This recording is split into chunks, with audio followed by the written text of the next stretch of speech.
Balik lagi ke Zabava Cast di Zabava Labs bersama Imam Kikuin di sini. Di sini gua sebagai host dan kali ini kita ada dua tamu spesial seperti biasa dan ini di episode keempat podcast Zabava Labs ya guys ya.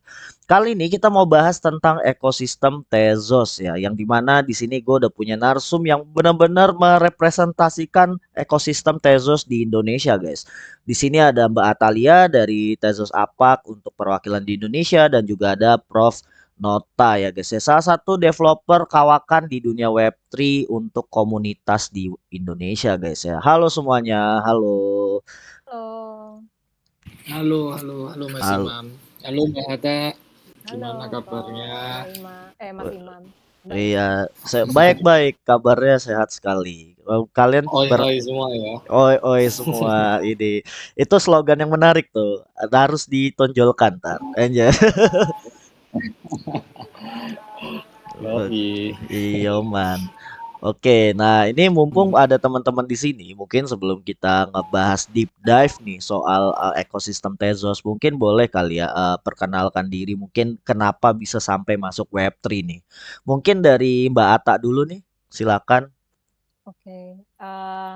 Halo teman-teman Zabava, thank you banget buat Mas Imam juga yang udah ngundang aku buat perkenalin ekosistem Tezos di Indonesia. Again, nama saya Atalia, aku Indonesian Market Lead untuk TZ APAC. Mungkin aku share dikit mengenai TZ APAC itu siapa. Kan katanya tadi Tezos, kenapa ini TZ APAC gitu kan. Jadi basically TZ APAC adalah entitas yang mendukung adopsi dan ekosistem Tezos di Asia Pasifik. Jadi kalau secara mandat, kita itu di sini untuk empower creators, founders, developers, institutions buat onboard mereka ke Web3 dan Tezos Blockchain. Dan kita ngelakuin itu dari pemberian dana atau grant, strategic advisory, dan juga support marketing atau communications.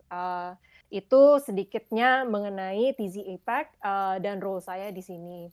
Tadi kalau pertanyaannya mengenai bisa masuk Web3 itu dari mana? Well, to be honest ya, mulainya ya dari kripto kayak ya mulai kan awalnya aku trading saham lah itu, jadi waktu ada kripto mulai interested aja sih kayak oh ini apa sih gitu, kayak benda apa ini gitu kan, and then masuk makin dalam it gets really interesting, jadinya ya dari situ rabbit hole aja, jadi dari kripto ke NFT ke yang lain-lainnya juga. Jadi mulainya sih kalau aku dari situ.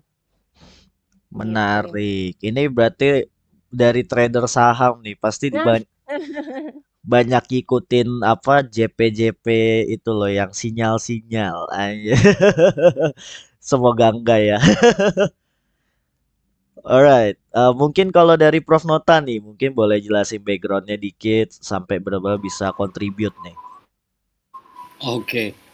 Prof Nota nih sebenarnya karakter di Web3 Mas Imam ya teman-teman Mbak Ata semuanya. Sama kayak project gitu di Web3, dia bikin NFT, bikin PFP, terus ada karakternya gitu. Nah, kalau Prof Nota dia karakter di Web3 bukan NFT tapi hanya karakter aja, hanya sosok aja. Dia ini di Web3 bikin ulah namanya The Melting Land, yaitu simbol mempersatukan daratan sama lautan, dunia realita sama digital kita. Terus dia ngerilis NFT Roti Bro, itu nama Batera untuk nyelamatin penumpang biar nggak kena bencana melting land. Yang hari ini Batera itu, Roti Bro itu udah mendarat di sebuah pulau namanya Banana Land. Terus Prof Nota ini punya keyakinannya kalau seandainya semua blockchain itu mengalami forking dan lain sebagainya sehingga runtuh, satu-satunya blockchain yang bisa menjadi batera buat Prof Nota itu Tezos. Itu kenapa Prof Nota juga berlayar di Tezos juga. Jadi kalau teman-teman di realita ketemu Prof Nota, itu sebenarnya bukan Prof Nota, itu hanya avatar Prof Nota. Bisa jadi akan ada banyak avatar di realita, karena yang aslinya Prof Nota ya di Web3 ini. Itu masih Mbak Ata dan teman-teman Zabava. Wih, ngeri banget ini. Apa avatar versi realita. Biasanya kalau avatar versi realita tuh berarti kembarannya cloningan lab ya. Ya. Hmm, banyak mas. Ada 47 versi avatarnya itu di realita tuh. Wah, Ada gila. versi 6, 1 dan lain-lain. Ini bisa mengalahkan yang di film Spider-Man kemarin ya, guys ya. Gila sih. Oke, menarik juga karena berlabuhnya di Tezos ya dari seorang roti boy gitu ya. Mungkin karena ini Ya, backgroundnya cukup interesting juga karena kita tahu Tezos itu rame banget. Mungkin teman-teman di sini juga yang mungkin belum tahu Tezos itu dulu diramaikan di Indonesia karena ada salah satu visual artist dan juga dulu YouTuber bernama Easy Vengeance atau VNGNC. Nah, kalau kalian tahu YouTube-nya, YouTubernya, nah itu dia juga visual artist Tezos pertama di Indonesia yang kalau nggak salah dia ngebawa ngenalin ke visual artis terkenal di Indonesia pada masanya ya 2020 awal banget gitu pas pandemi. Nah, dan dari situ akhirnya karena Tezos itu terkenal oh ekosistemnya friendly banget sama art, terus gas fee-nya juga murah. Itu akhirnya rame banget dengan teman-teman NFT artis gitu ya. Nah, karena image-nya Tezos sendiri nih terkenal untuk apa art gitu ya. Apa sih yang membuat kayak mungkin sampai saat ini bahkan di dunia pun bukan di Indonesia aja ya dengan tadi backstory-nya Vengeance. Kenapa di dunia pun Tezos tuh selalu dikenal blockchain art sih gitu. Mungkin Mbak Arta atau Prof Nota mau jawab nih. Oke, boleh dari aku kali ya. Boleh. Jadi, kalau actually it's bukan by design, Tezos itu, apa namanya, blockchain-nya art, although sekarang emang terkenalnya seperti itu. I guess ada two things, tadi sempat di-mention juga, secara gas fee kan kita murah. Jadi, apa namanya, di Indonesia maupun yang di dunia, jadi orang-orang yang misalnya artis-artis yang mau on board ke Web3, mereka mau coba-coba gitu kan. Kalau misalnya mungkin di blockchain sebelah lebih mahal, kalau di Tezos kan murah, jadi nggak berat di kantong, cuman buat mereka mulai eksperimen misalnya gitu. So, mungkin kalau misalnya kenal dengan banyak NFT artist, kalau di Indonesia pun juga mereka bilangnya lahirnya ya di Tezos. Actually ya paling reason-nya because of that. Cuman, kalau kita ngomong globally juga, I guess itu juga karena ada kemarin, Hiketnang ya. Jadi, itu adalah NFT marketplace yang di Tezos yang lumayan populer. Jadi Tezos waktu itu hubungannya juga erat dengan art.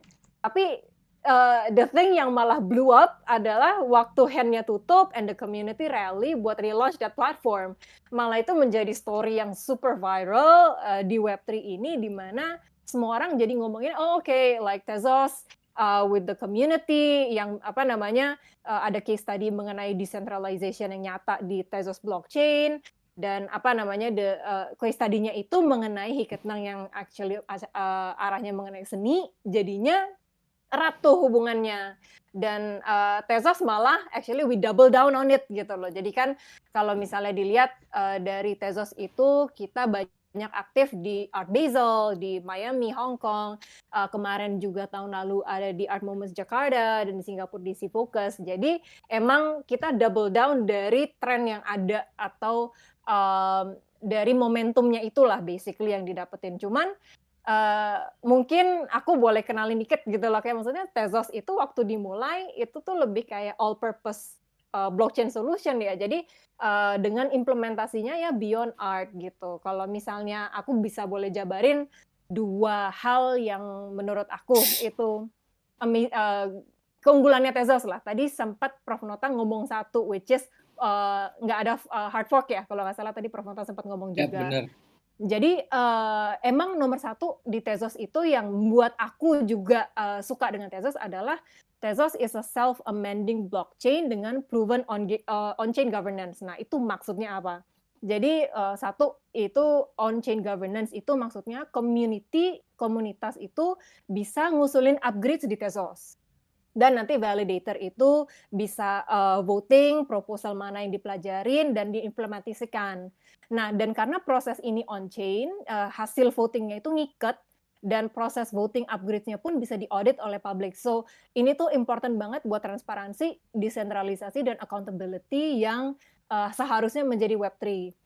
Mungkin kayak dibilang, oh, is it something yang common? Enggak juga. Ada beberapa blockchain yang governance-nya itu off-chain, yang dimana kejadiannya jadinya mungkin ada beberapa blockchain waktu mau upgrade jadinya lama karena proses votingnya mereka itu off-chain. Nah, lah itu kedua tadi kan aku mention juga yang self-amending part adalah Tezos itu bisa upgrade tanpa hard fork.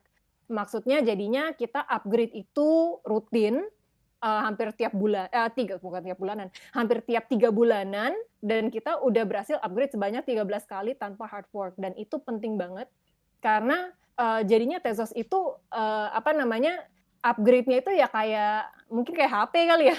Jadinya kayak regular, dan juga bisa cepat beradaptasi dengan perubahan, bisa tanpa memecah belah community-nya yang biasanya tuh terjadi kalau adanya hard fork.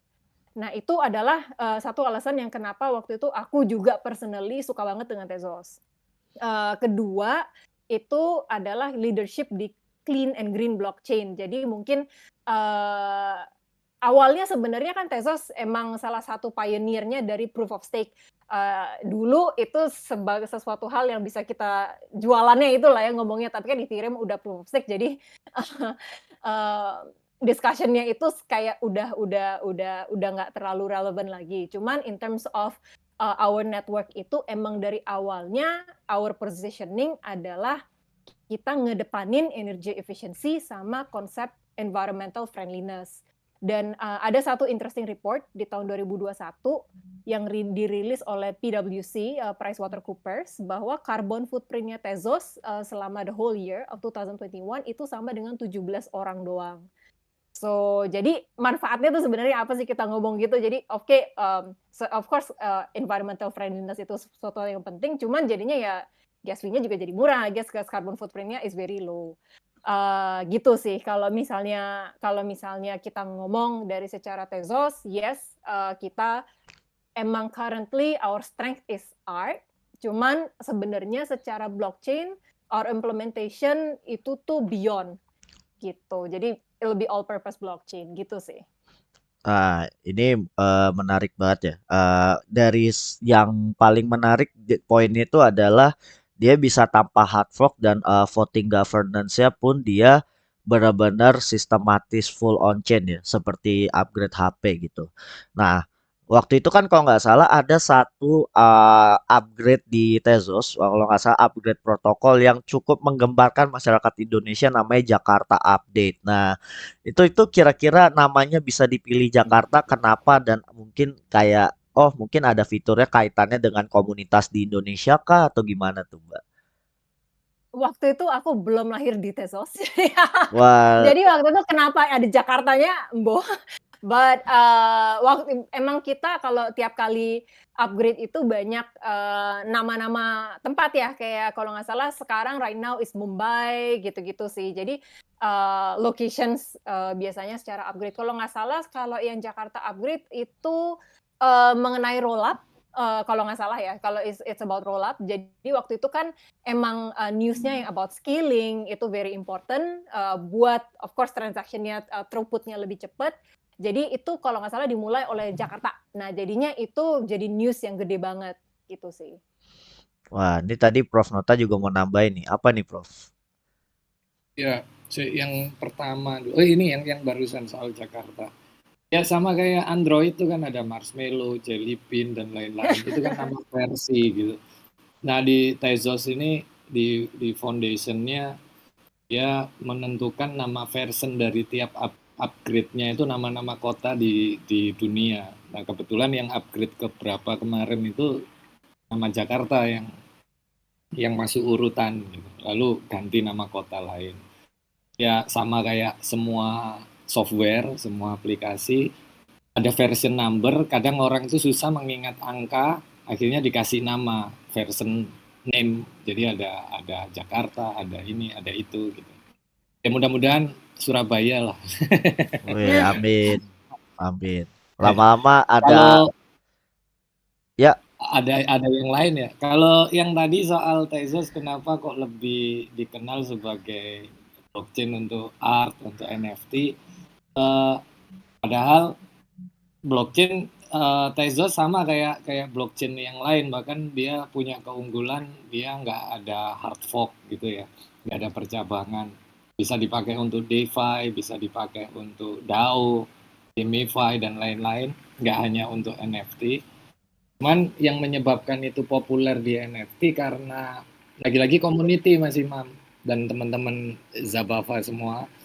Jadi community kebetulan populer di terutama di kita di Indonesia dan Asia ya. Itu eh, mengenal Tezos itu dari jalur NFT seni gitu. Akhirnya pengguna banyak memanfaatkan Tezos, blockchain Tezos untuk keperluan mengenalkan karya seni mereka dengan teknologi NFT-nya itu. Itu kenapa di banyak community Tezos ini NFT banget, art banget gitu. Nah, lalu eh, karena di blockchain dan di Web3 ini semua based on community, ada hal-hal yang akhirnya eh, community ini bisa nge-push apa ya kayak eh, adopsinya gitu. Jadi akhirnya banyak teman-teman yang belum mengenal blockchain, belum mengenal Web3 itu mengenal blockchain Tezos dari teman-teman yang kreator, yang artis gitu-gitu. Jadi akhirnya di kepala mereka Tezos ini untuk ini apa untuk seni, untuk itu padahal untuk DeFi, untuk yang lain bisa. Kalau di sisi teknis ada sebuah artikel ya yang dulu pernah mengulas waktu awal teknologi NFT 2017-18 itu sempat diadopsi seniman-seniman untuk meng-NFT-kan karya seni mereka, tapi di kemudian hari terjadi isu adanya hard fork di blockchain tersebut, sehingga seniman-seniman ini mempunyai keraguan yang konon katanya catatan di blockchain itu hampir kekal. Kalau terjadi hard fork, catatan tentang karya seni mereka akhirnya terhapuskan karena terjadi percabangan tadi. Iya kalau percabangan yang berisi catatan mereka yang dipakai, tapi kalau percabangan yang nggak berisi catatan karya seni mereka yang dipakai kan recordnya hilang. Nah keraguan itu membuat seniman waktu itu agak ragu dengan teknologi NFT itu. Kenapa 2018-19 itu sempat turun kan NFT dari awal dikenalkan oleh CryptoPunk, CryptoKitty. Akhirnya di awal 2020, akhir 2019 didorong karena adanya pandemi COVID, itu NFT naik lagi tuh. Nah, di sini Tezos hadir. Tezos hadir dan dia membawa apa inovasi baru yang ini blockchain tidak akan bisa forking karena governance-nya on chain gitu. Kalau tidak disepakati sama voter atau backernya maka upgrade itu tidak akan diimplementasikan. Kalau disepakati maka diimplementasikan. Jadi nggak ada forking. Nah ini seniman-seniman tadi yang punya keraguan di 2017-18 mulai ada kepercayaan tuh ke blockchain, terutama di Tezos. Nah itu faktor lain ya yang menurutku kenapa Tezos lebih dikenal sebagai blockchainnya art banget, eksperimental banget, apalagi ada platform kayak Hikenang yang tadi disebut Mbak Ata. Kalau dari sisi aku tambahannya gitu Mas Imam, Mbak Ata dan teman-teman Zabava, Wih. sesuai pengalaman sama knowledge-nya ya. Mudah-mudahan teman-teman bisa nambahin di bawah kalau ada yang lebih update. Ini keren banget ya. Jadi sebenarnya karena di blockchain sebelah itu votingnya off chain dan kepemilikan NFT-nya mecah secara on chain. Hmm. Akhirnya si artis ini merasa kayak oh berarti kepemilikan gue sama aja bohong dong kayak gambar biasa kalau di blockchain Ya, sebelah gitu ya logiknya ya. ya, takut takut mengalami seperti itu gitu. Nah, Ketakutan, nggak ada garansi gitu kan. Tapi benar-benar. ngomong-ngomong teman-teman paham ya soal forking ya, perpu itu loh, Oh, bercabang. nah iya intinya kayak akar pohon, gengs, gitu. Pohon anakan. Yo, Nah, iya.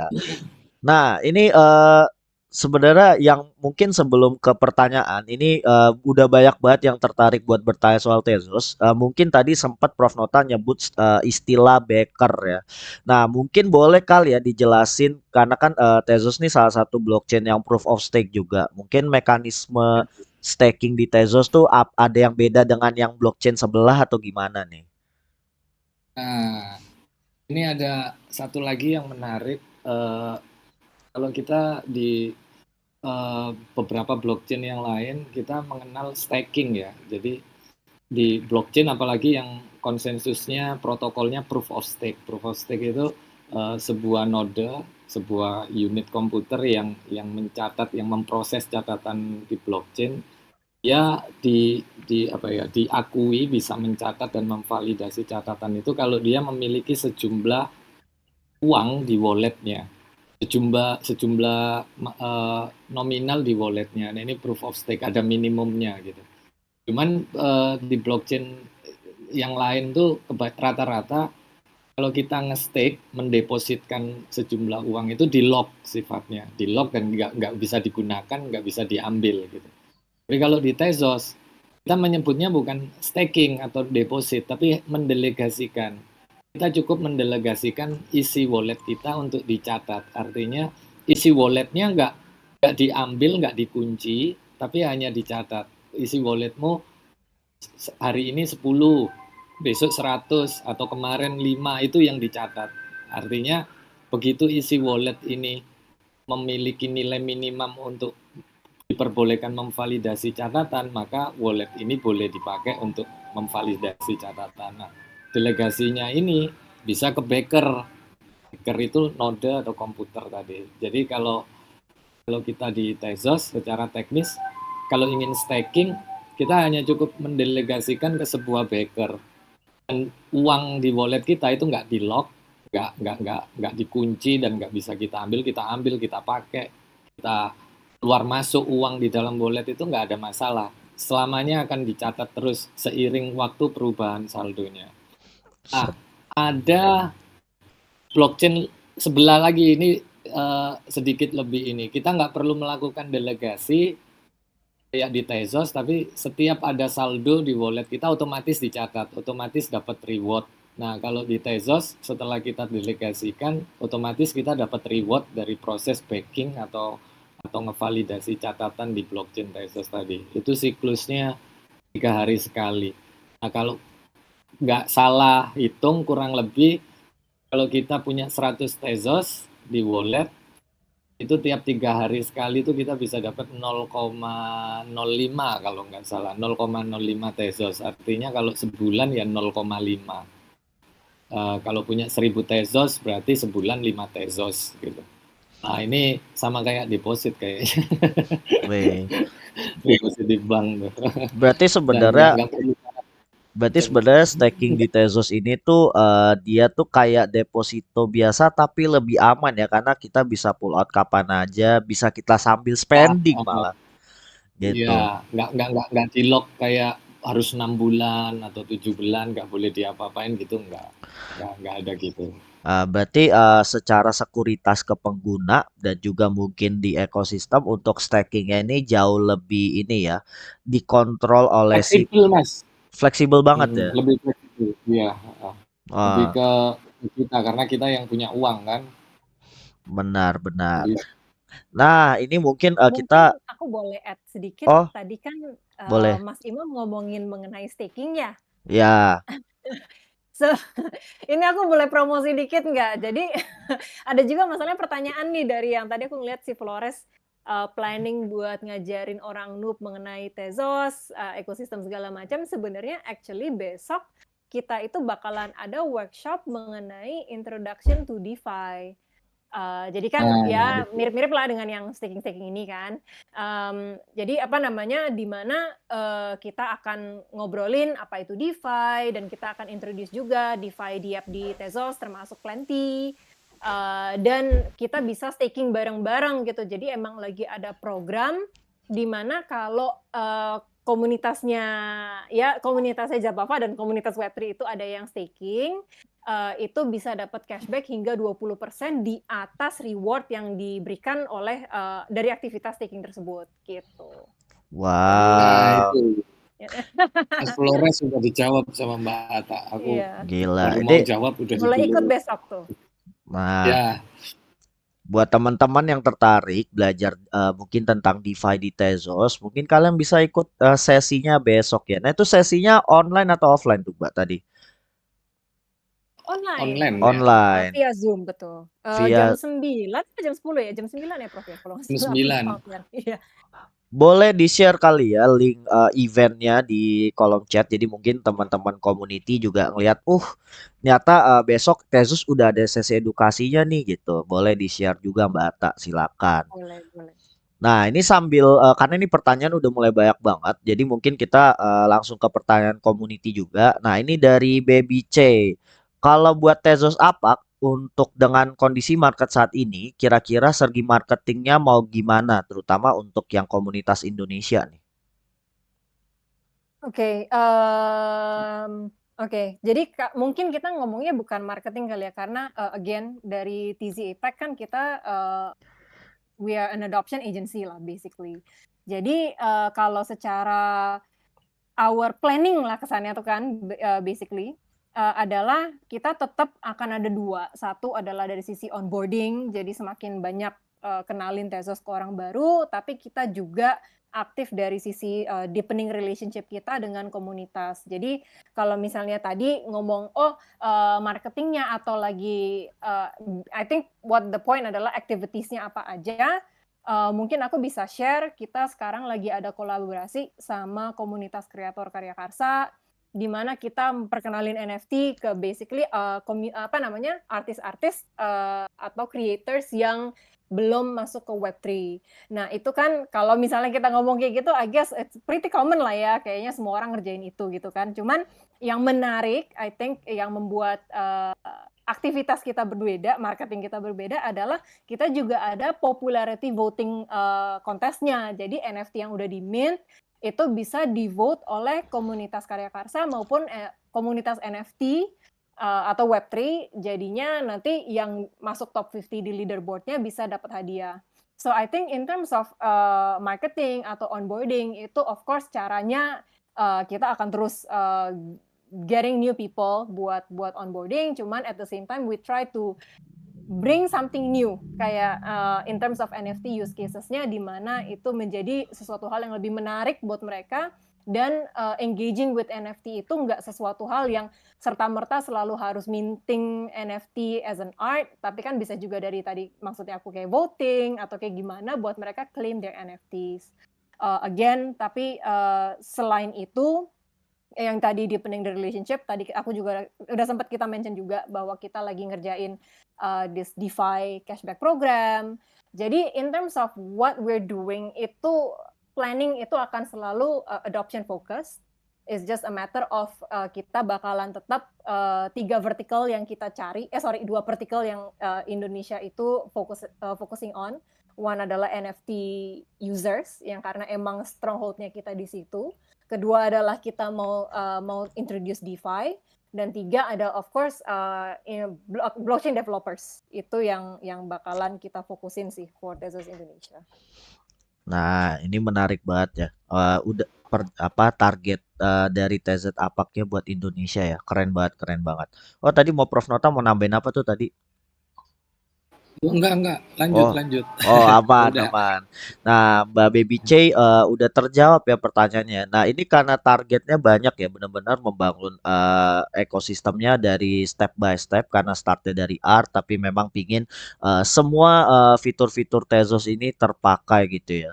Nah, ini ada pertanyaan next juga sebenarnya dari Peli ya, tapi pertanyaan ini sebenarnya interesting karena waktu itu terkait dengan waktu itu Tezos pernah diinvest sama Dubai langsung ya untuk dipakai salah satu aset di negaranya untuk mensupport perbankan yang ada di Dubai ya, UAE ya, gitu ya, Uni Arab lah di sana. Nah, ini pertanyaannya kayak gini. Saya mau nanya dong, sekarang apa yang membuat Tezos menjadi platform yang ideal untuk transaksi keuangan? Mungkin Mbak Ata atau Prof Nota atau mungkin dua-duanya ada penjelasan yang menarik nih untuk Oke. menjawab ini. Aku ada penjelasan, cuman aku ya I think Prof Nota juga bakalan bisa add to this ya. Ya, Basically kalau secara dari Tezos emang kita security focus.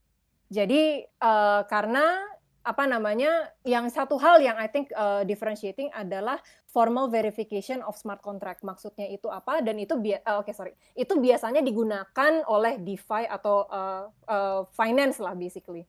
Artinya itu apa? Basically kita itu bisa ngetes the transaction atau smart contract-nya itu on a testnet. Jadi sebelum di execute kita bisa ngecek itu ada bug-nya atau enggak, ini transaction-nya bakalan hilang atau duitnya frozen atau dan bagi dan segala macam. Nah jadinya it's very important karena kan buat make sure setiap ada transaksi itu bakalan smooth dari A ke B tanpa ada masalah, dan itu satu fitur yang emang ada di Tezos, which is formal verification of smart contracts, dan itu yang digunakan biasanya untuk transaksi keuangan. Mungkin Prof Nota bisa nambahin juga lagi. ideal ya. Kalau ngomong yang ideal kayaknya hanya surga yang ideal. Cuman Widih. gini, di di kita di orang developer, orang-orang kayak kita itu kita mengejar keidealan itu gitu. Tapi kita nggak menyatakan diri kita hari ini ideal gitu. Kita masih jauh dari ideal. Meskipun ini kita ngomong Tezos, meskipun mungkin teman-teman di Indonesia sudah pernah dengar bahwa banyak kasus training di blockchain A, blockchain B, apalagi baru-baru ini di Ethereum, di Solana, di Algo ada kasus training wallet itu mengosongkan wallet kalian tanpa sepengetahuan kalian, tanpa seizin pemilik. Tapi di Tezos hal itu belum pernah terjadi gitu. Nah ini bisa jadi faktornya bukan sebuah keidealan, tapi mungkin karena community-nya yang cukup safe di sana, ekosistemnya yang cukup saling support, saling bonding dan saling menjaga gitu. Lalu teknologinya. Terus kalau ngomong keuangan,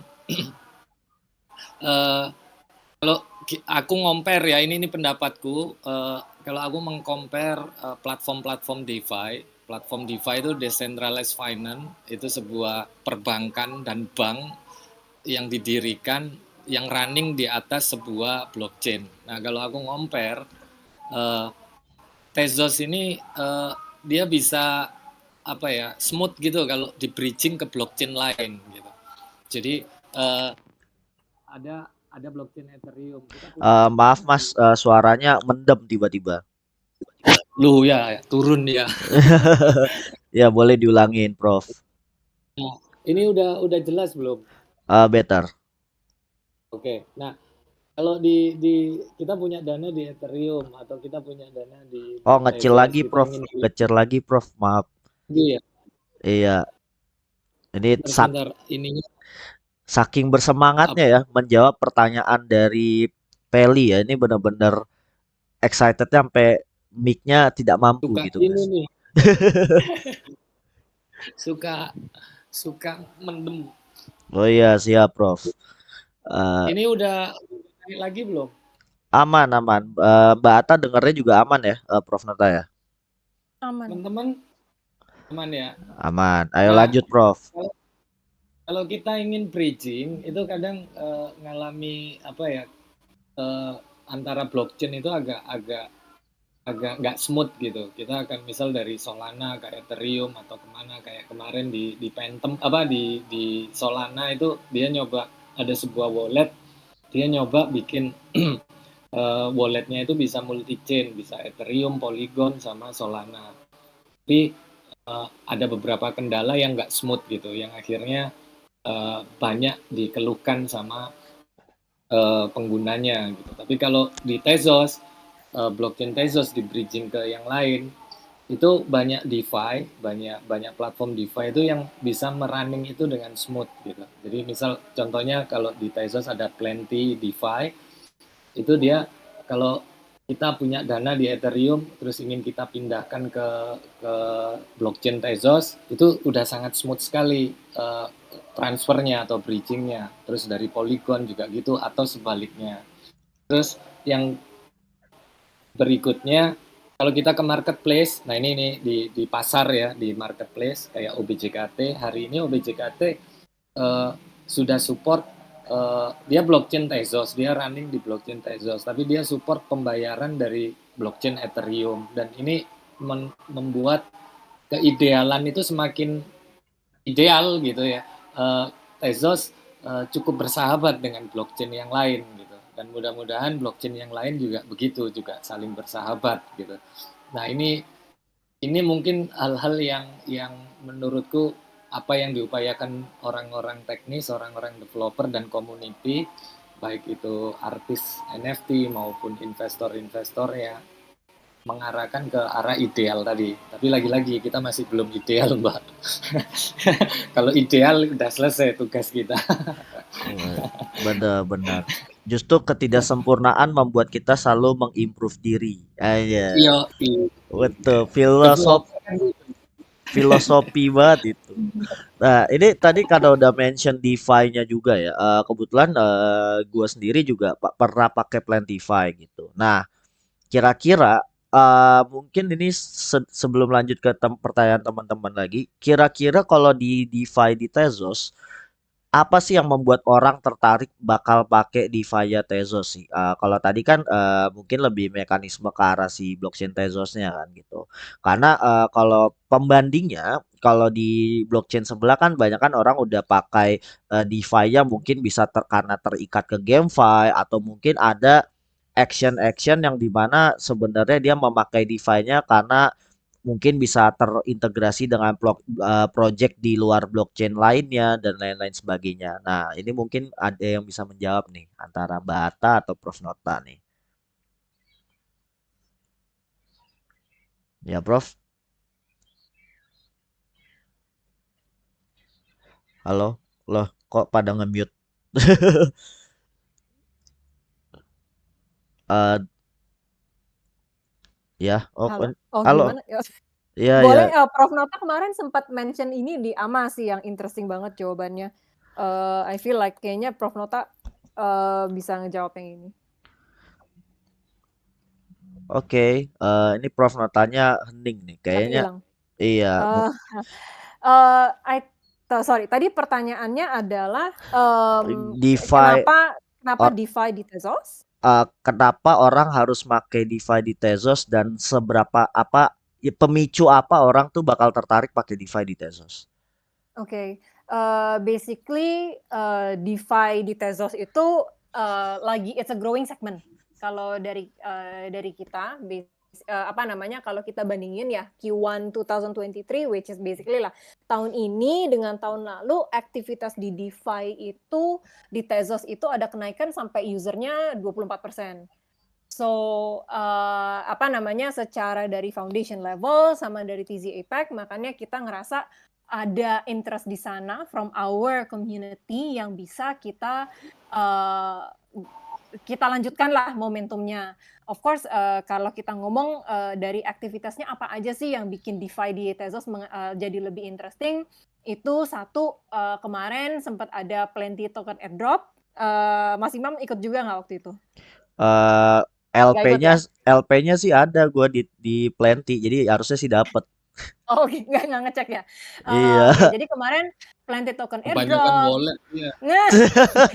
Sama waktu itu di Plenty juga ada XTZ based pairs, setelah itu Quipu Swap juga baru launching versi baru. Nah, jadi emang dari DeFi-nya kita sendiri kita selalu perbaikin dan emang lagi di push untuk adoption-nya biar lebih tinggi sih. Benar. Oke. Kenapa harus di Tezos ya? Ya ini kalau ngomong transaksi keuangan tuh, kalau di realita kita ya, di realita kita tuh biasanya nyari aplikasi atau fitur-fitur perbankan yang biaya adminnya paling kecil gitu kan. Yang transfer free gitu. Transfer ini free, bayar ini nggak ada biaya itu ini. Nah, kalau di Tezos kita nggak ada biaya admin gitu-gitu nggak ada. Tapi mungkin di salah satu atau dua DeFi di Tezos ada biaya admin, tapi cukup kecil. Cuman yang pasti terjadi di tiap transaksi di Tezos itu gas fee. Lagi-lagi gas fee karena Tezos gas fee-nya relatif kecil gitu. Jadi itu kenapa kalau kita ngomong bermain uang nih, ingin transfer, ingin deposit, ingin invest, ingin beli NFT, ingin beli bayar ini, bayar itu. Transaksi-transaksi keuangan itu di Tesos akan lebih relatif kecil biayanya, biaya admin atau fee gasnya tadi. Nah itu aja sih kalau menurutku itu yang mendekati ideal gitu ya.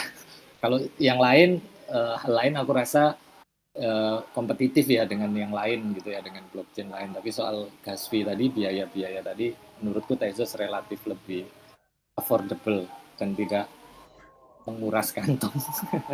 Wes, sedap, mantap, mantap.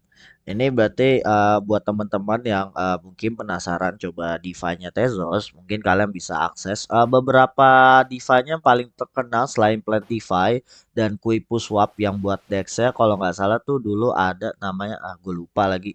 Yang dulu pernah terkait sama GameFi Dogami itu nggak sih? Kalian pernah main nggak Dogami? Ada ini mas, apa spicy itu Tezos juga, Ah spicy ya, swap. sama Salsa DAO. Kalau gue dulu punya Salsa DAO. Coba kok, Terus yang lagi dipromoin kenceng nih Kolibri ya, bacanya Kolibri bener ya. iya, Kolibri kan yang bikin stablecoin pertama di Tezos. Iya nggak sih, Mbak? Kalau nggak Iya, salah. itu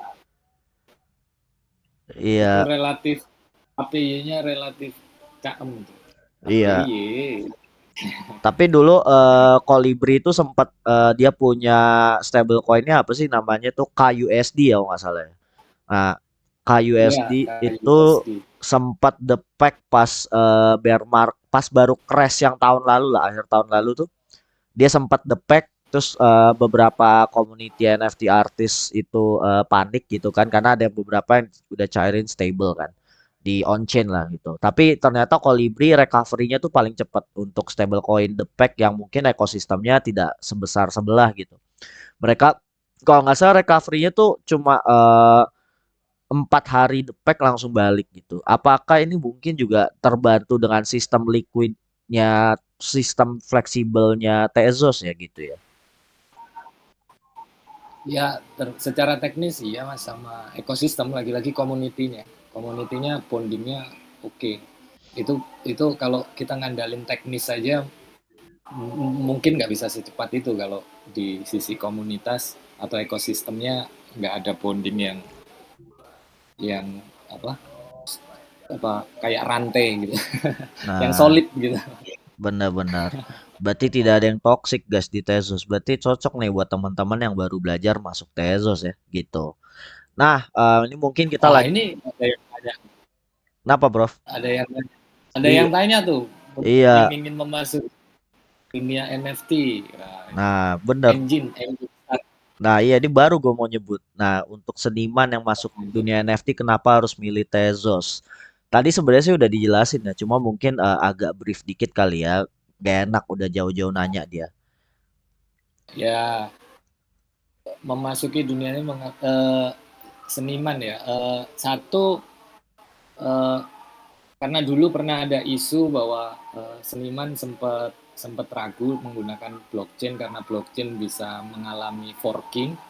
Nah, itu disolusikan di Tezos salah satunya. Tezos blockchain yang tidak forking. Jadi keraguan seniman eh, tersolusikan di sini. Terus yang kedua, karena kita masih baru, ingin ingin mengenalkan karya, tentunya kita nggak ingin keluar kocek yang banyak gitu kan, nggak keluar biaya uang yang banyak. Nah, Tezos cocok karena relatif kecil biaya untuk minting, biaya untuk bikin smart contract, untuk ngerilis NFT itu gas fee-nya lumayan ini. Mungkin kita modal 5 Tezos atau 50.000 gitu udah bisa leluasa gitu, dibanding kalau kita di Ethereum mungkin kita butuh 500.000 tuh 10 kali lipat gitu. Nah itu dua. Yang ketiga, kita disupport sama community. Lagi-lagi nggak ada community, nggak ada ekosistem yang kayak rantai yang solid tadi, ya kita kayak di tengah gurun gitu. sendirian nawarin karya seni kan repot tuh. Siapa yang beli, ditiup angin campur pasir ya. Tapi kalau di Tezos ekosistemnya, komunitinya oke. Terutama di Indonesia tuh. Ada Metarupa, ada Satu Sekte, ada IDNFT, terus ini ada Zapava, ada Nowland, itu semuanya bisa mensupport kita untuk kita mengenalkan karya seni kita yang di Tezos gitu ya. Itu sih 3 itu mungkin bisa menjadi pertimbangan gitu untuk memilih Tezos. Mungkin Mungkin ada satu tambahan. yang aku mau add itu I feel like Tezos itu blockchain yang emang support buat nge-expose artis-artisnya. Kalau dilihat misalnya kemarin yang di Art Moments Jakarta, kita juga nge-expose 3 NFT artist yang dari Indonesia, Mbak Dila, Mas Arya, sama Tommy Chandra, itu di exhibition yang lumayan bergengsi ya di Art Moments Jakarta waktu itu. Di tahun ini pun juga di Sea Focus di Singapura, itu exhibition yang di Singapura, kita juga ngebawa 2 artis Indonesia, Ika Amel sama Disco Kid, buat partisipasi di Tezos punya booth. Jadi I feel like secara tadi kan Mas Prof Nota juga udah ngomong mengenai IKSP-nya murah, community-nya juga supportive, tapi juga emang dari Tezosnya kita juga notice our talents dan dekat dengan talents kita, di mana kita selalu mencoba buat expose dan bantu buat ngebangun karirnya mereka sih. Halo. Ya. Oke. Mantap. Oke, ini mungkin ada pertanyaannya banyak banget nih, antusiasnya keren. Nah, mungkin buat kalau di Tezos kan tadi ada airdrop Plentify ya. Nah, ini kebetulan kayaknya dari si Mills. Nah, ini kayak airdrop hunter banget nih pertanyaannya. Aku mau nanya dong, sekarang ini lagi ada dikembangin lagi nggak sih dari Tezos untuk ke depan nantinya? Atau mau ada project apa gitu? Nah, ini mungkin maksudnya the next hidden gem di Tezos nih kayaknya dari segi project nih. Gini. So basically kalau dari TZ APAC itu kita nggak ngerjain project sendiri ya. Jadi maksudnya kita selalu partnerships dengan startup. Jadi kayak misalnya nih kemarin kita ada incubation program di mana ada startup yang di dunia Web3 yang kita incubate dan kita dukung. Mulai dari proses tokenomics-nya gimana, marketingnya gimana, go to market, cari investor dan segala macam. Jadi in terms of projects, actually TZ APAC itu kayak investornya. Jadi we don't do our own projects, we invest in projects yang ada. Jadi kalau misalnya dari projects yang dari Indonesia yang sedang kita incubate atau sedang kita inkubasi, itu ada 2. One itu Gaspack, itu adalah Web3 NFT Launchpad platform. The other one adalah Battle of Guardians yang adalah GameFi. Itu sih. Jadi kalau misalnya project kita sendiri TZ APAC itu nggak ada karena kita investor. Cuman kalau misalnya secara dari foundation level, bukan project, upgrade-nya dari next upgrades, kita basically fokusnya adalah scalability, di mana kita lebih nyari buat throughput-nya itu lebih banyak ya. Kalau nggak salah yang terakhir di Mumbai sudah nyampe 1 juta TPS-nya gitu. Jadi itu yang difokusin dari foundation level. Kalau sementara yang dari APAC level kita basically invest di project-project yang ada, yang kita dukung lah basically. I see. Gitu. Ini kesempatan buat Mills dan teman-teman Zapava yang lain. Jadi kalau ada pertanyaan ke depannya nanti mau ada project apa lagi di Tezos, itu tanya ke diri sendiri, ke komunitasnya, kita bikin project apa yuk, kita running di Tezos yuk, datengin Mbak Ata tuh. Nah, betul. Ya minta sebenarnya budget, itu guys. minta duitnya ke saya, bukan ke saya, jangan ke saya. Ke TZ APAC. Nanti dimasukkan ke inkubator kan ada seleksinya tuh. Nah, Betul. di sana tuh. Nah, betul gitu. mungkin buat teman-teman juga karena Gaspek dan tadi GameFi-nya apa namanya Battle of apa Mbak? Battle of Guardians ya. Nah, Battle of Guardians itu project baru. Kalian garap aja, kalian coba-coba fiturnya. Siapa tahu mungkin mereka tiba-tiba, oh kita ada token nih yang bisa airdrop atau mungkin NFT-nya yang bisa di airdrop gitu buat early user gitu teman-teman ya. Apa gini project lokal ya Mbak ya, betul ya? Dari Indonesia betul. Nah, jadi lebih dekat gitu, enak gitu. Garap airdropnya, trustnya juga lebih dekat gitu. Ini ya itu mungkin pancingan buat anak-anak airdrop aja sih, tapi kita nggak tahu lah ya. Gitu. Karena mungkin di sini Ada teman. airdrop AIL tuh. Nah, oh iya ngomong-ngomong Prof Nota kemarin nge-airdrop token Hail nih. Boleh cerita dikit nih kenapa tuh airdropnya tuh?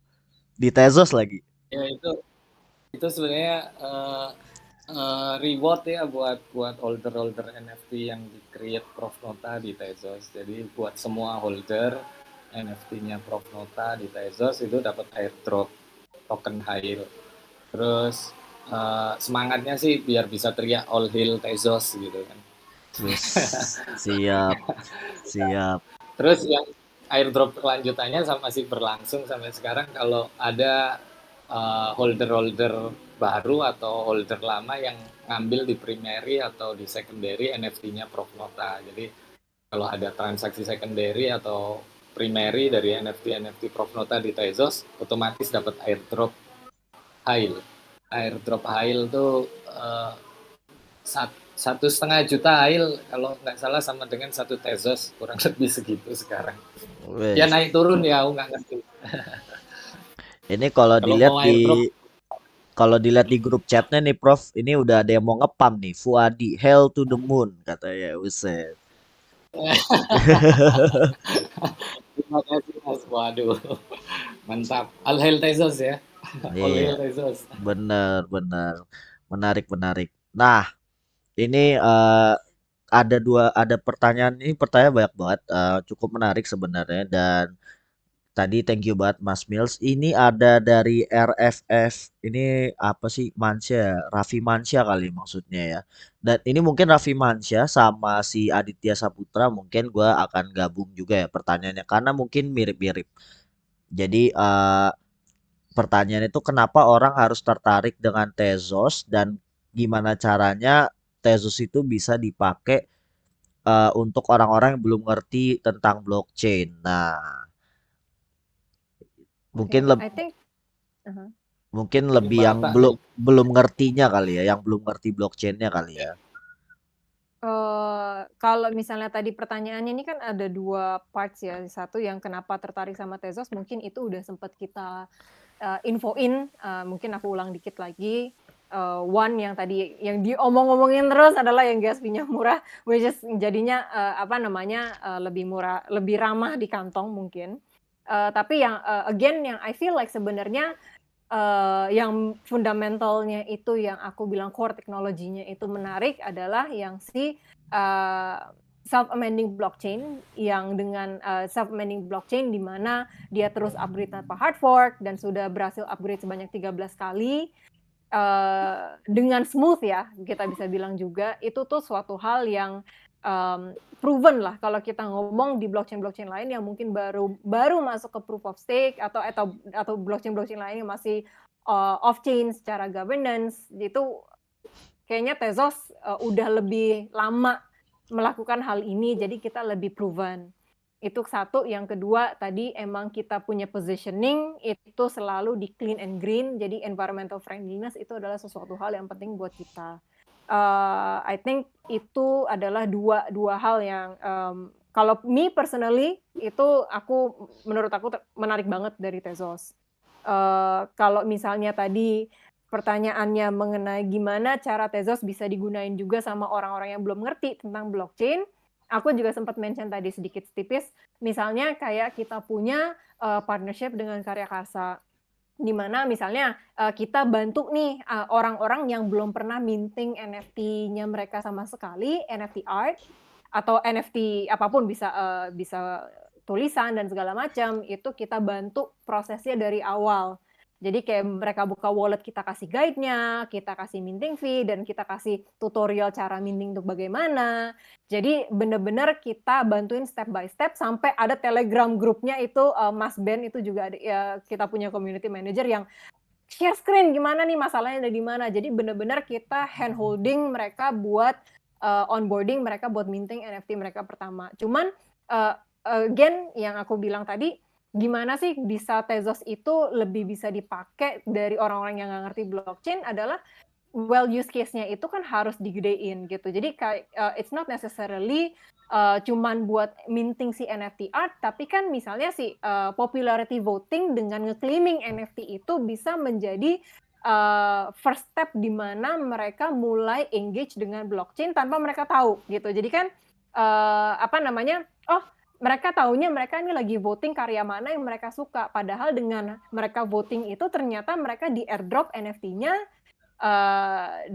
waktu mereka voting gitu loh. Jadi pelan-pelan kita bisa kasih tahu mereka, do you know sebenarnya kamu nih baru interaksi dengan apa namanya, ada interaksi dengan Web3 atau dengan NFT loh, but you didn't realize it, kamu nggak nyadar hal itu karena ini proses mudah banget gitu. Jadi kayak things like this yang menurut aku kita selalu pikirin dan kita coba garap gitu loh. Jadi gimana sih bikin blockchain itu suatu hal yang lebih familiar dengan orang-orang di mana mereka bisa engage tanpa harus tahu kalau ini blockchain loh, ini Web3 loh, ini NFT loh gitu.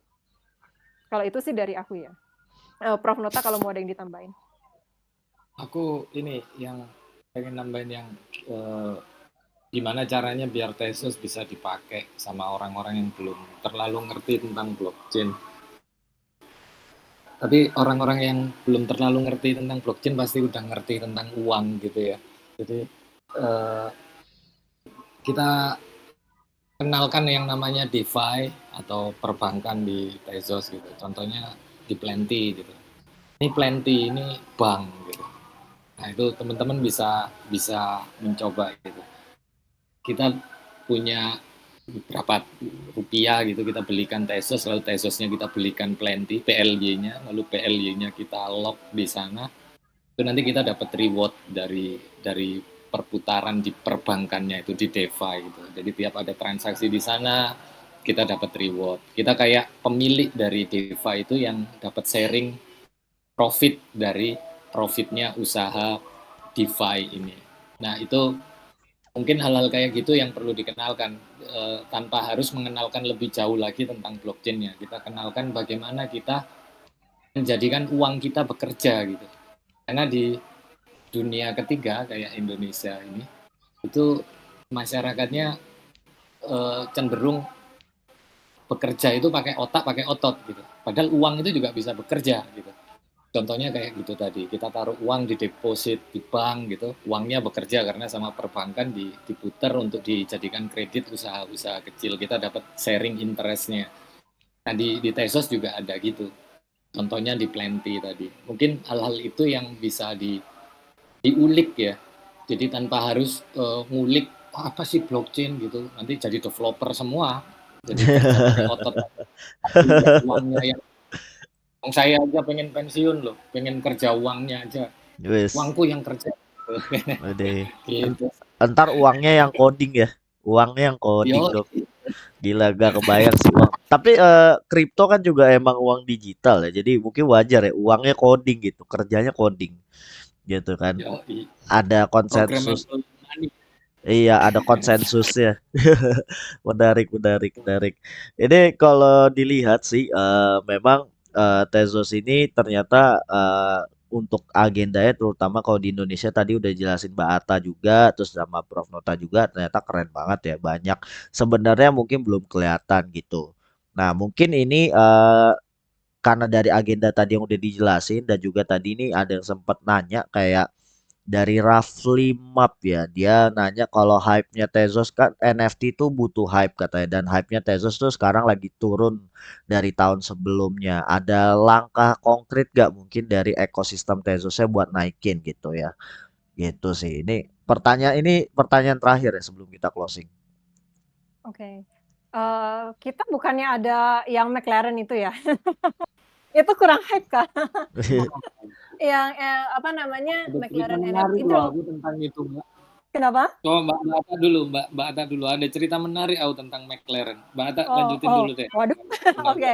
Enggak kok maksudnya kalau kita ngomong hype sebenarnya ya kita juga ada kok maksudnya yang si McLaren tadi, lalu sebelumnya juga baru-baru ini kok yang Manchester United NFT-nya apa namanya kalau nggak salah earlier this year apa late last year ya kan itu kan baru drop juga gitu loh NFT-nya. Jadi kalau menurut aku sih secara dari foundation level udah in the right direction in terms of partnership-nya, in terms of ngebangun namanya Tezos, especially use cases-nya di NFT-nya ya. Dan I guess another thing adalah yang mesti diomongin, ya I think aku nggak tahu maksudnya hype apakah itu buat speculation atau buat apa ya. Cuman I feel like Tezos itu lebih art centric di mana it's not about ya gimana ya ngomongnya kayak kita lebih kayak creator supporting creator and the community. Jadi it's not really about hype kalau for me the way I see Tezos. Gitu sih. Kalau Prof Nota mungkin ada yang mau ditambahin juga. Ya, kalau ngomong hype ya gini ya. Hype-nya ya yang bikin apa ya, bikin NFT itu. Tapi community-nya gitu. Kadang kalau kita ngelihat project yang dibangun hype-nya tapi community-nya atau orang-orang di dalamnya nggak seberapa into dengan project itu ya pada akhirnya demand-nya turun, akhirnya akan menguap gitu bahasanya. Nah, kalau hari ini ya ini pendapat, ini bagian ini pendapat kalau dirasa hype NFT sudah menurun, menurutku itu much better karena yang ada kita bertemu dengan community yang sangat solid gitu, yang sangat sangat into dengan project NFT itu, apapun projectnya gitu. Bukan karena hype-nya mereka ikut, tapi memang karena value dari project itu, benefit-benefit yang ingin mereka dapatkan. Lalu di Tezos sendiri, kita tarik mundur awal tahun kemarin, Tezos kerjasama dengan MU ya, Manchester United, klub klub klub futsal apa klub sepak bola itu? Sepak bola ya? Aku Sepak nggak bola ngerti Om, gitu. sepak bola. Ya, Oh, klub sepak bola, dia ngerilis NFT MU nih, ngerilis NFT. NFT-nya itu siapapun orang itu bisa minting NFT itu gratis tanpa ada gas fee. Gas fee ditanggung mereka. Jadi kita create wallet, minting langsung dapat NFT. Lalu dari situ ada cukup banyak teman-temanku yang dia ya namanya ini ya kayak airdrop ibaratnya gitu. Dia bisa menjual NFT itu di flip bahasanya, akhirnya dapat dapat keuntungan dari situ. Terus dia ngikut di round kedua, di putaran kedua ada NFT lagi. Lalu hari ini ya bukan hari ini, kemudian setelah MU ada McLaren Mercedes itu Formula One itu kerjasama sama Tezos, dia juga merilis NFT dengan mekanisme sama, siapapun boleh minting gratis, bahasanya ngeklaim gitu. Wallet itu boleh ngeklaim satu NFT gratis tanpa biaya gas fee ditanggung mereka, dan itu terjadi 2 minggu sekali NFT itu rilis. Dan ini cerita menariknya. Ada seorang teman bulan puasa kemarin itu datang ke rumah saya ngobrol, ini aku lagi bermasalah, ada hutang dan lain-lain, ada kerja apa, aku NFT lagi sepi nih job NFT. Aku kenalin tuh McLaren.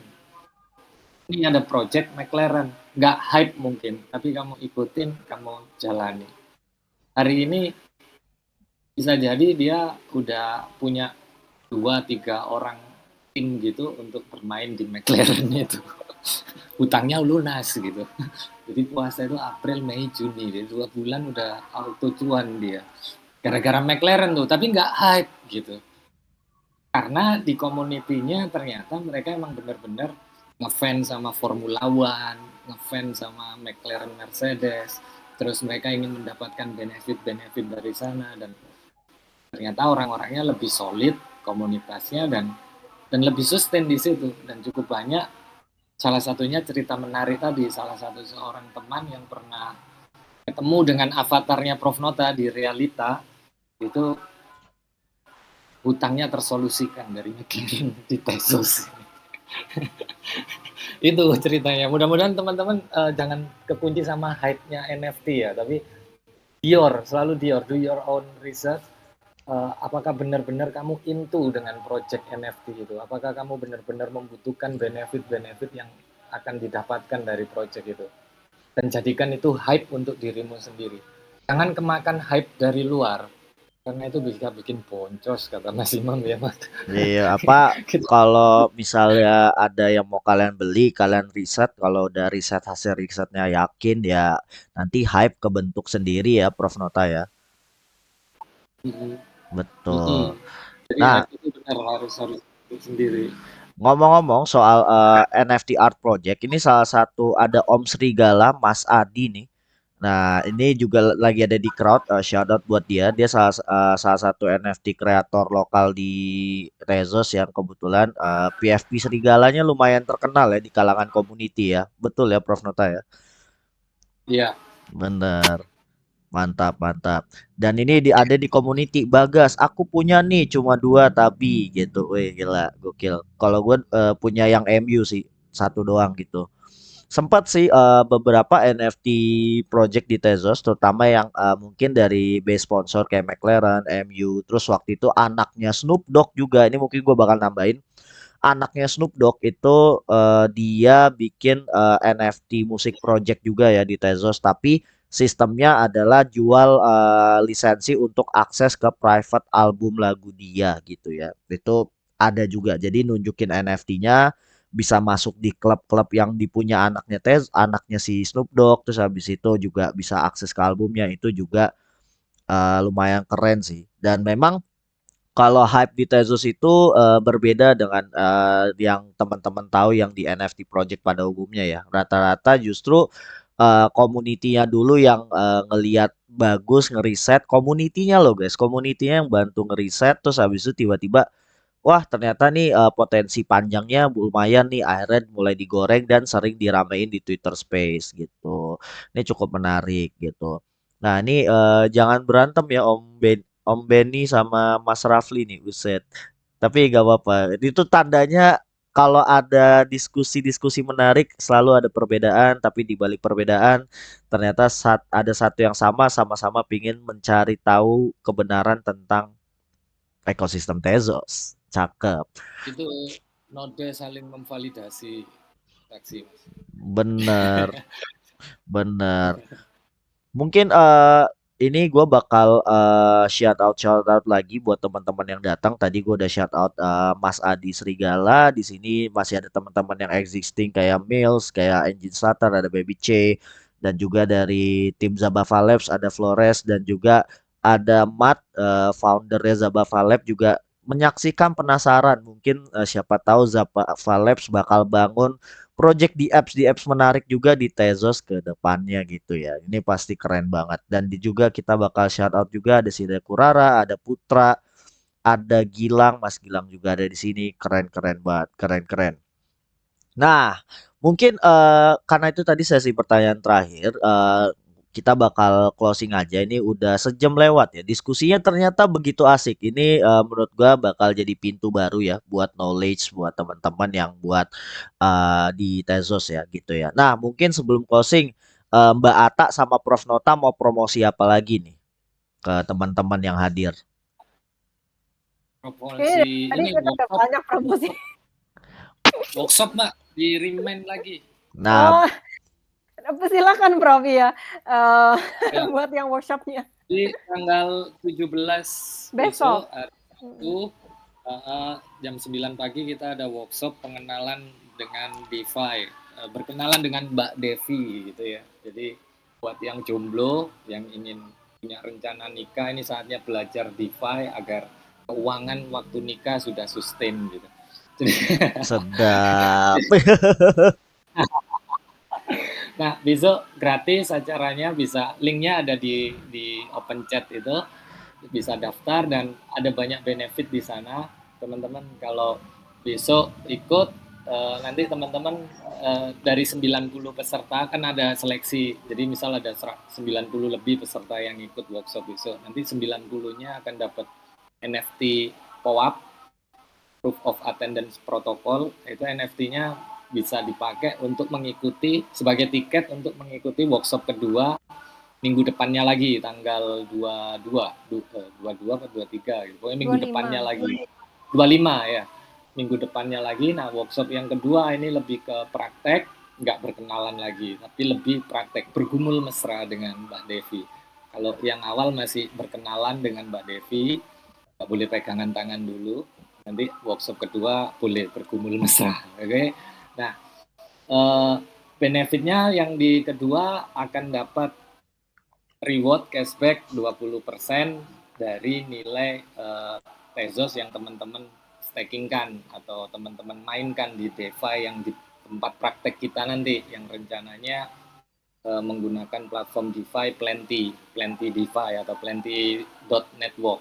Jadi teman-teman silakan daftar gratis, seenggaknya nggak bisa ikut di workshop 2 tapi ikut di workshop 1, dapat NFT POAP, NFT-nya bisa digunakan tiket, dan kalau nggak bisa datang di workshop kedua, tiketnya bisa dijual sebagai NFT. Mungkin ada orang lain yang ingin ikut workshop 2 aja, nah itu bisa dijual. Ya banyaklah benefitnya. Kalau ingin tanya-tanya silakan di Twitternya Tezos Indonesia @TezosIDN ya. Itu bisa di follow dan di DM langsung di sana.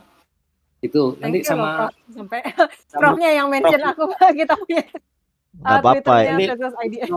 nanti belajarnya berkenalan dengan DeFi-nya. Itu tandanya komunitas Tezos itu paling mendukung, Mbak. Bagus dong. Betul, betul. Iya. Ya mungkin kalau aku add tadi, jadi maksudnya kalau misalnya teman-teman masukin 100 Tezos, bisa dapetin cashback-nya 20 Tezos.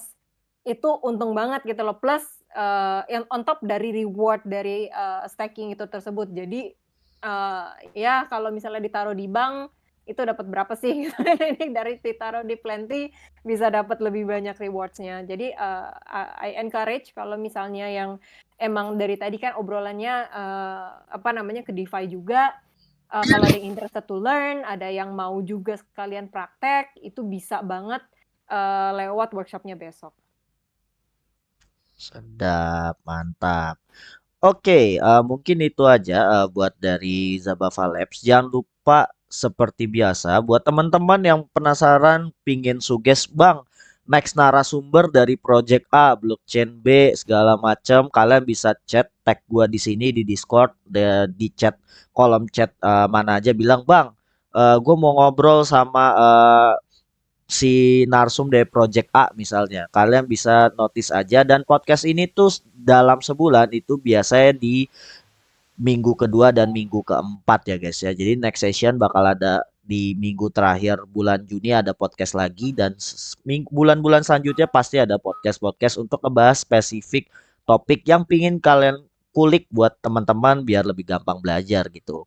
Jangan lupa follow semua sosial media di Zabava Lab, dan kebetulan nanti kita juga ada gamesnya juga. Kebetulan kita tuh lagi ada aktivasi community di Zilly, dan juga untuk nyobain game AR Dance kita So Move, dan ada meme kontesnya berlaku sampai akhir bulan ini selesai gitu, dan hadiahnya itu whitelist NFT kita. Nah, yang bakal upcoming nantinya. Alright, itu aja dari gua, dari Zabava Cash. See you guys. Bye bye everyone.